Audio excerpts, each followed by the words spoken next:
خان صاحب IMF کا 26 سالہ تجربہ لے کر اور ان سے ڈیل کرنے کا تجربہ لے کر اسحاق ڈار صاحب گئے تھے. اب اطلاع یہ آ رہی ہے کہ IMF نے کوئی بات چیت نہیں کی. اب دو طرفہ جو ملکوں کے ساتھ ان کا لین دین ہے وہاں پہ کچھ بیلنس کرنے کی کوشش کریں گے. IMF نے بظاہر گھاس نہیں ڈالی, پھر کہاں جائیں گے؟ یہ تو لگاتار ہمارا اثاثے گرتے چلے جا رہے ہیں. پاکستان کا جو خزانہ ہے وہ آلموسٹ خالی ہو رہا ہے. 7.6 بلین پہ ہم پہنچ گئے ہیں. دیکھیں عمران, آپ حیران ہوں گے, میں تو حیران نہیں ہوں. مجھے یہ بتائیں کہ یہ اسحاق ڈار پہلے یہ 97 سے 99 تک تھا. آپ ذرا اٹھا کے دیکھ لیں کہ یہ پاکستان کو کدھر چھوڑ کے گیا. میں نے دیکھے ہیں فگر, جب یہ آئے ہیں کمال ہو. جب یہ آئے ہیں ان کی دولت میں اضافہ ہو جاتا ہے, ملک مقروض اور نیچے چلا جاتا ہے. 99 2018 میں یہ کدھر چھوڑ کے گئے. آپ سوچیں کہ ہمارا 20 ارب ڈالر کا یہ خسارہ چھوڑ کے گیا. پاکستان کی تاریخ کا سب سے بڑا خسارہ, بیرونی خسارہ. جب تیل آدھا تھا, ہاں ہمیں دگنے $100 سے اوپر تیل ہمیں ملا, ان کو $50 کا تیل ملا. 37% ایکسپورٹ ہماری امپورٹس تو تیل کی ہیں, پیٹرولیم پروڈکٹس کی ہیں. تو ان کو آدھی قیمت پہ تیل ملا اور سب سے بڑا خسارہ چھوڑ کے گئے. انہوں نے ایکسپورٹس ہماری 5 سال میں بڑھی نہیں.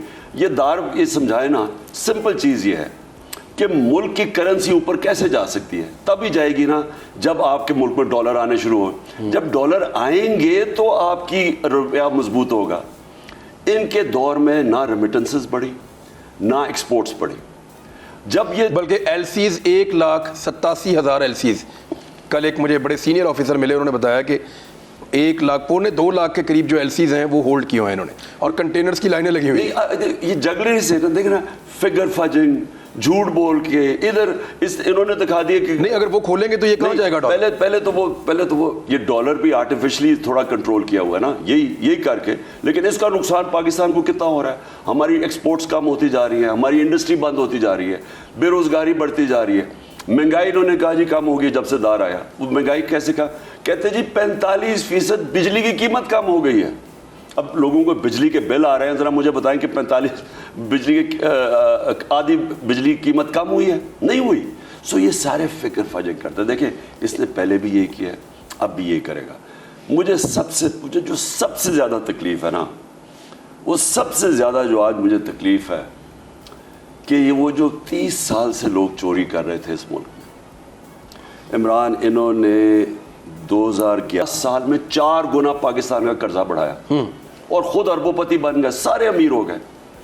اس کے بعد جب ہم آئے, لوگوں نے ہمیں ووٹ دی ان کے خلاف, اور انہی کو ہمارے اوپر مسلط کر دیا جا کے اس باری. اور یہ پھر یہ حیران ہوتے ہیں کہ جناب لوگ بڑا برا بھلا کہہ رہے ہیں, لوگ اسٹیبلشمنٹ کو برا بھلا کہہ رہے ہیں. آپ ان چوروں کو جن سے قوم تنگ آئی ہوئی تھی, بار بار لوگوں نے ان کے خلاف اظہار کیا کہ لوگ ان سے تنگ ہیں, کرپشن سے تنگ ہیں, چوری سے, ان کو اوپر بٹھا کے ان کے کیسز سارے معاف کروا دیے ہیں. یعنی انہوں نے بیٹھ کے سارے اربوں روپے کے اپنی چوری سے نکل گئے ہیں. مریم بھی بری ہوگی, نواز بھی بری ہو جائے گا, زرداری بھی بری ہو جائے گا.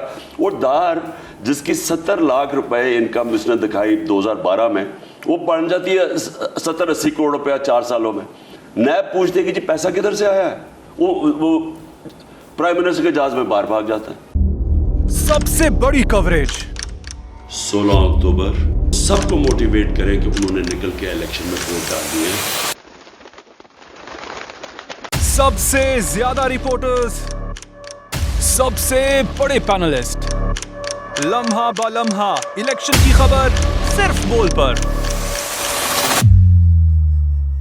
سب سے زیادہ ویوز, سب سے زیادہ ریلز اور سب سے زیادہ ریٹنگ کے ساتھ بول اب بھی نمبر 1 پوزیشن پر برقرار. سبسکرائب کریں اور بیل دبائیں تاکہ کوئی خبر رہ نہ جائے.